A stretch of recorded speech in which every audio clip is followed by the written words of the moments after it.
Conférence épiscopale nationale du Congo. L'heure est grave. Notre pays est à danger. Déclaration de la Conférence épiscopale nationale du Congo, Sengo, sur la situation sécuritaire du pays.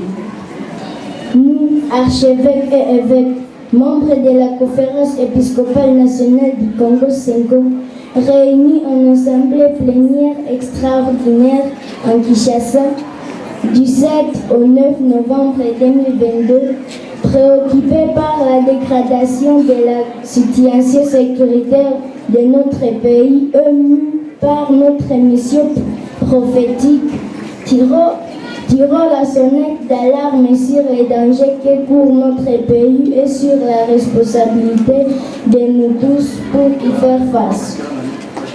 De la recrudescence de l'insécurité.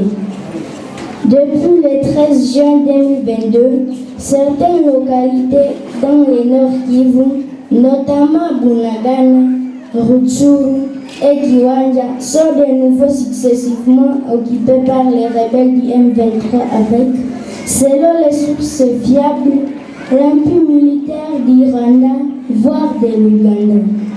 En plus de pertes en vie humaine, dans les rangs des FARDC et des populations civiles, l'occupation de ces localités a entraîné le déplacement massif des populations. À Ituri, comme dans le Nord Kivu, en dépit de l'état de siège et de plusieurs dispositions prises par les autorités pour sécuriser notre pays, nous constatons que le nombre de morts ne fait qu'augmenter.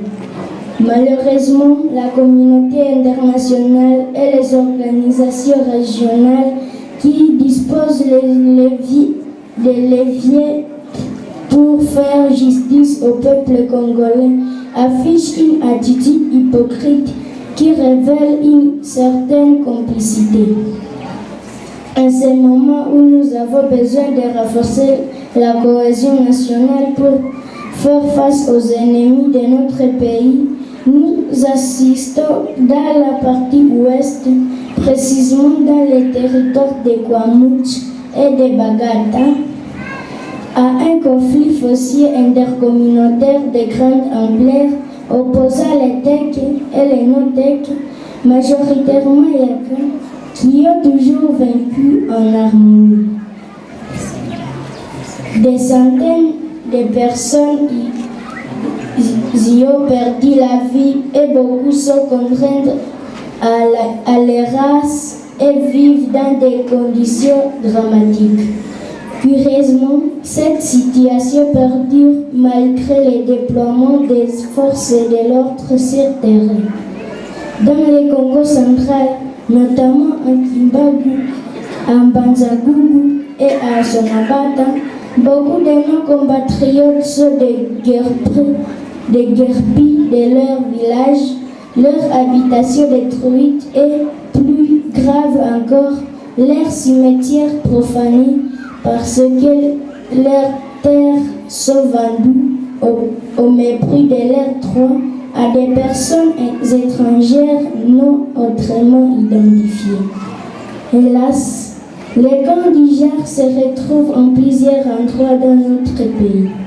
Notre nation est à danger. Si nous nous prenons garde, nous allons nous réveiller un matin avec un pays balkanisé de l'une ou l'autre manière. Le risque est grand que les pays soient éclatés. Aussi est-il impéré de chacun de nous assumer ses responsabilités citoyennes. Assumons nos responsabilités. La responsabilité des gouvernants. Il est plus que temps que l'État assure à tous les citoyens les droits les plus élémentaires à la vie et à la sécurité et au pays son intégrité territoriale. Pour ce faire, l'effort de guerre s'impose et doit être effectif. À cet effet, il faudrait impérativement réduire les traits de vie de nos institutions et de nos dirigeants pour renforcer nos moyens de défense, moderniser et Conséquemment, notre armée est bien motivée, nos forces de sécurité. On considérait tous les efforts déployés par les autorités pour sécuriser notre pays et les résultats obtenus. Il sied de mettre en place un cadre national large, au-delà des affinités politiques, afin d'évaluer les initiatives déjà prises en vue d'arrêter de nouvelles stratégies pour sauver la nation. Aussi sommes-nous convaincus qu'aucune solution durable à la sécurité ne sera possible sans une justice véritable. En ce sujet, nous déplorons le fait que des personnes identifiées comme responsables des milliers de morts ne sont jamais interpellées. Nous en voulons pour preuve les personnes citées dans les rapports MAPIC et qui sont encore actives dans l'Est de la République démocratique du Congo. Il en est de même des faux chefs coutumiers à Kwamouch. Le Parlement doit privilégier l'intérêt supérieur de notre pays par rapport aux arrangements politiques qui desservent la population congolaise. Nous encourageons les efforts diplomatiques comme solution éventuelle à la tragédie que nous vivons. Cependant, l'intégrité territoriale et la souveraineté nationale ne sont pas négociables. Dans ce même registre, il faudrait aussi éviter les alliances avec ceux qui ont développé une forme de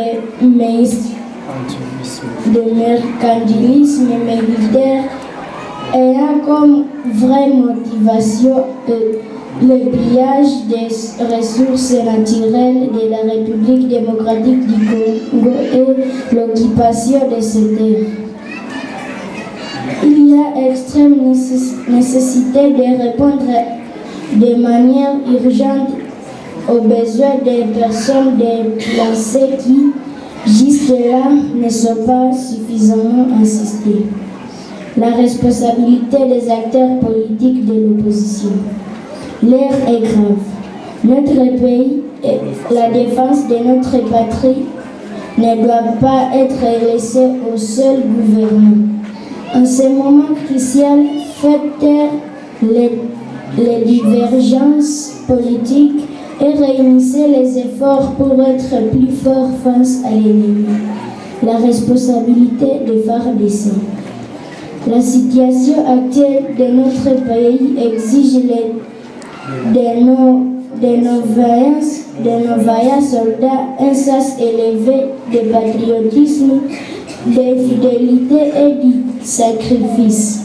La nation congolaise est très reconnaissante à l'égard de ces soldats qui restent engagés par la défense de l'intégrité du territoire national au prix de leur vie et ce, malgré la précarité des conditions dans lesquelles ils se trouvent. La responsabilité de la communauté internationale. La complaisance de la communauté internationale envers les multinationales et les pays prédateurs de nos ressources naturelles engage la grave responsabilité de cette même communauté qui, dans sa duplicité, souffle les chauds et les froids. Il ne faut pas oublier qu'au-delà des richesses naturelles, il y a le peuple congolais qui a besoin de vivre en paix. De quel maintien de la paix parle-t-on quand le nombre de morts ne cesse de se multiplier? Notre responsabilité à nous tous. Assurément, notre pays est en danger. Aide-toi et le ciel t'aidera, dit-on. Ne croisons pas les bras. En tant que peuple uni et debout, nous constituons une force. Restez vigilants et mobilisons-nous. Avec les moyens pacifiques, nous sommes capables de faire échec à ceux qui convoitent notre beau et riche pays. Conclusion. L'heure est grave. Notre pays est en danger. Ne laissons pas balkaniser la République démocratique du Congo, du nord au sud, de l'est à l'ouest, ainsi que dans les diasporas. Mettons-nous tous debout pour sauvegarder l'intégrité territoriale de notre pays. En cet effet, nous invitons les chrétiens et les personnes de bonne volonté à jeûner, à prier, à poser des gestes de solidarité envers les déplacés. Aussi, nous convions tout le monde à marcher pacifiquement le dimanche 4 décembre 2022. Que la Vierge Marie, Notre-Dame du Congo, intercède pour nous en ces moments particuliers de notre histoire. Fait à Kinshasa le 9 novembre 2022.